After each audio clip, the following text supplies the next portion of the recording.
Salut à toutes et à tous. Aujourd'hui, on s'attaque à une étape cruciale pour un projet d'études en France, la création du compte Campus France.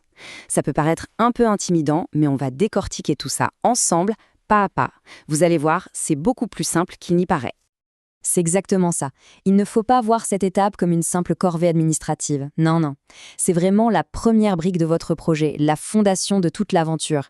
D'ailleurs, si ce genre de guide pratique vous aide, pensez à vous abonner à Evrard Study Abroad.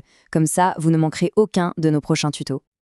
Ok, alors, voilà le programme du jour. On va suivre ces 5 étapes dans l'ordre pour être sûr de construire un profil en béton sans la moindre fissure. Allez, on se lance. On commence donc avec la toute première section, la préparation. C'est logique, hein. Comme pour construire une maison, avant de commencer à creuser, il faut s'assurer qu'on a bien tous les outils nécessaires sous la main. Et la bonne nouvelle, c'est que ces outils sont très simples. Il faut juste un appareil avec une connexion Internet, que ce soit un ordinateur ou même un téléphone. Ensuite, une adresse email qui fonctionne et que l'on consulte souvent, ça c'est primordial. Et enfin, une pièce d'identité valide. Si on a ces 3 choses, on est paré pour la suite.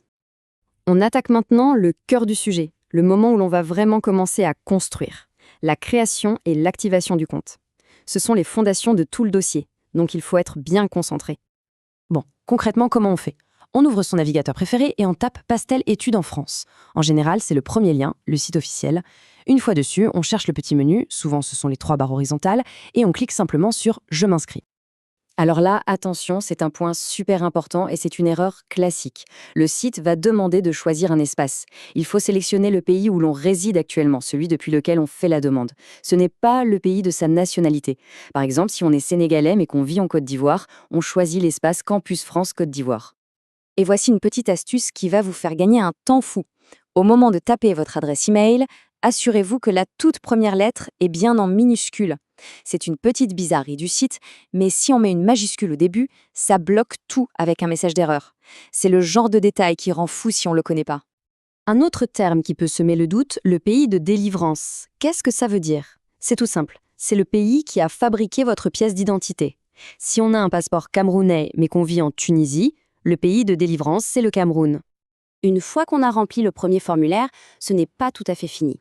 Il faut filer dans sa boîte mail. Campus France envoie un message avec un lien d'activation. Il faut cliquer dessus et c'est ça qui va nous amener à la dernière étape de la création, le choix du mot de passe. Et pour ce fameux mot de passe, il y a des règles du jeu assez strictes. Comme on le voit ici, il doit être long et plutôt complexe. Il faut un mélange de tout, des minuscules, des majuscules, des chiffres, des symboles. Prenez un petit instant pour en créer un qui coche toutes les cases, ça évite les allers-retours. Le compte est créé, bravo, on a posé les fondations. Maintenant, on passe à la section 3, on va monter les murs porteurs de notre maison. C'est là qu'on va renseigner toutes les informations personnelles importantes. Pour ça, on se reconnecte sur le site avec son identifiant tout frais et son nouveau mot de passe. On retourne dans le menu, on clique sur « Je suis candidat », puis sur « Je saisis mon dossier » et pour finir, je saisis mes informations personnelles. C'est le chemin exact pour arriver au bon endroit. Attention, un autre piège technique hyper courant, la taille des fichiers. C'est vraiment important. Pour la pièce d'identité, le fichier ne doit pas dépasser 300 kilooctets. Et pour la photo, c'est encore plus petit, 50 kilooctets max.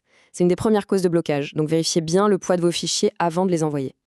Mais alors, qu'est-ce qu'on fait si un fichier est trop gros ? On abandonne ? Surtout pas.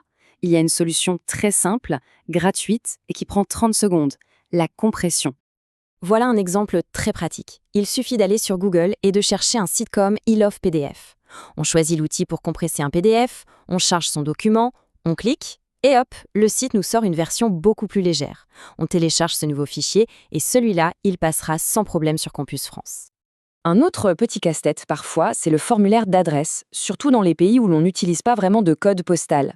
Voilà l'astuce. Dans la ligne adresse, on met le nom de son quartier.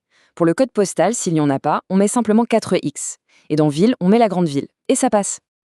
On arrive maintenant à la 4e section, et là, c'est vraiment le cœur du réacteur, le parcours académique. C'est ici qu'on va raconter son histoire, son parcours scolaire et universitaire.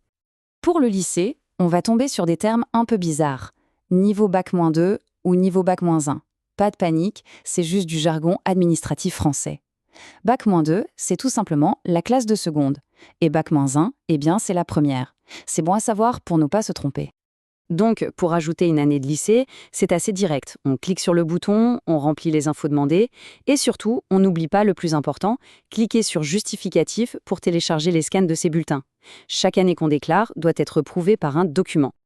Pour les études universitaires, il y a 2 situations possibles. Soit on a terminé une année ou une formation, et dans ce cas, il faut fournir les relevés de notes finaux. Soit on est en plein dedans, l'année est en cours. Dans ce cas, on coche la petite case « Je suis actuellement cette formation » et on joint un certificat de scolarité pour le prouver. Allez, on arrive au bout du tunnel. C'est la dernière ligne droite. La section 5, ce sont les finitions. On va ajouter les dernières touches pour que le profil soit parfait. Concrètement, qu'est-ce qui reste? On doit ajouter son CV, les résultats de ses tests de français si c'est obligatoire pour son pays, et enfin déclarer si on a déjà fait des séjours en France. Une fois que tout ça est en ligne, le dossier commence vraiment à avoir de l'allure. Et voilà, le compte est créé, le profil est rempli. C'est une énorme étape de franchie, on peut vraiment être fier. Mais forcément, ça amène une nouvelle question, tout aussi cruciale. Maintenant que le profil est prêt, comment on choisit les bonnes formations? Comment on construit son panier? Pour la réponse à ça et pour tout le reste, eh bien le mieux, c'est de s'abonner à Evrave Study Abroad pour ne rien manquer. On vous accompagne à chaque étape,